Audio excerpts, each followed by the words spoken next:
Israeli-Arab collaborations, Arabic and Hebrew music together, and there was a lot. So if I had brought Turkey into it, it would have been like a whole other aspect. But that would be something that to look into. Now, off the top of my head, I'm thinking of Ajda Pekan, who is a Turkish female vocalist who's doing a lot of work with Arab artists. She's like, it's like the Fairuz of Turkey. You know, she's older.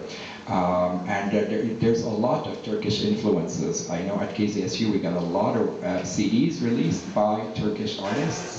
And you can see Arab singers with them, musicians, Israeli singers too. I mean, it's kind of like it's a really nice representation, and they produce some of the most amazing music. You speak Turkish, Jacob? No. I'll give you 10 minutes. This kid took my Arabic class, and one of the brightest kids I've ever had the honor of teaching. Picks up Arabic like a sponge, and loves Fairuz, right? Yes. So was there somebody? Let me go to the young lady and then to Omar. Yes. My question is about the use of instruments. So I know that by region it varies. Like you'll have Darwin in some places and the Sabla and other stuff. But I was just wondering. It seems to me like across time there's always been like guitars and violins and other Western instruments. In the Arab world, are these seen as Western instruments, or have they been around for so long that they're just part of the Arabic instrument class? Yeah, I mean, there's a version of the violin called the kamanja, you know, which is kind of like a violin or not, that still it prevails. But I think Fairuz was instrumental in that, because before Fairuz, they were seen as Western instruments made for Western scales, on the music scales. And so when you watch Kulthum's band, you know, there was no electric guitar, there was a lot of oud, but violins were always sort of seen as on both sides.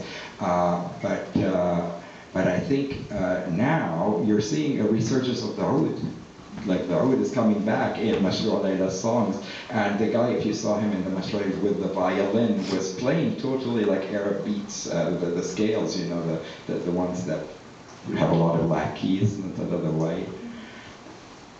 So I would say one last question because we're running a little bit over. Okay, so I know Omar wants to ask a last question, and I can hang out there if you want to hit me or hug me.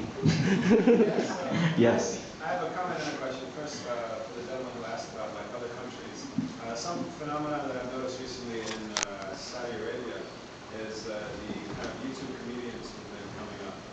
They have really incredibly bright and hilarious young comics who are putting together YouTube videos that have millions of hits and cult followings that are basically just, you know, comedians who are kind of poking fun at different aspects of Saudi life.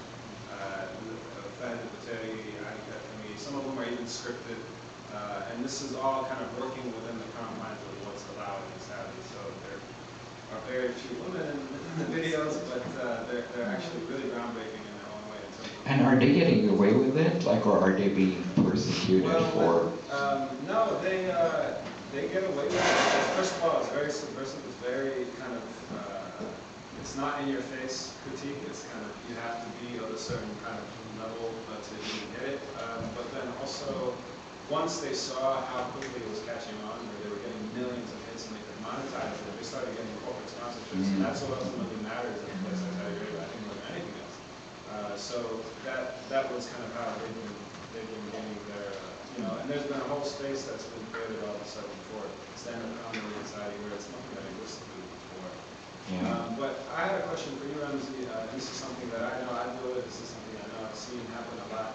When we look at like music from another culture or another place, we immediately try to find the parallels of it. So people always come up to me and say, "Oh, you like the Arab Eminem?" I get that. Meme or meme. The Arab, whatever, you know. And I'm just wondering, when is that? Can that be problematic? Do you think, like creating those parallels and a whole other conversation? I love that you're asking me that, because it would be like right back at you. You're living proof of this kind of commentary, and of course, you know, pigeonholing somebody, you know, relating them to someone we know. I don't think that's necessarily bad as a starting point, Omar, because it takes a lot for people who have never been to the Arab world, who all watch representations of Muslims and Arabs on TV as always being these demons and this and that, for them to take a step towards wanting to know, well, if it's closer to them to go through M&M to get to Omar Offendum, I would say better than not trying at all, and the other thing is, I think in some of your lyrics you also use English, so you appeal to audiences back at home, in the Arab world and here as well. And I think that makes you a very good bridge to the new music of the Arab Spring. I didn't ask this question to start getting compliments. No, but you really did. Thank you so much. I really appreciate it. Julia, thank you so much for making this happen. You're amazing. Thank you. And everybody here, thank you so much. Tune in to KZSU every Thursday. Well, don't tune in, period.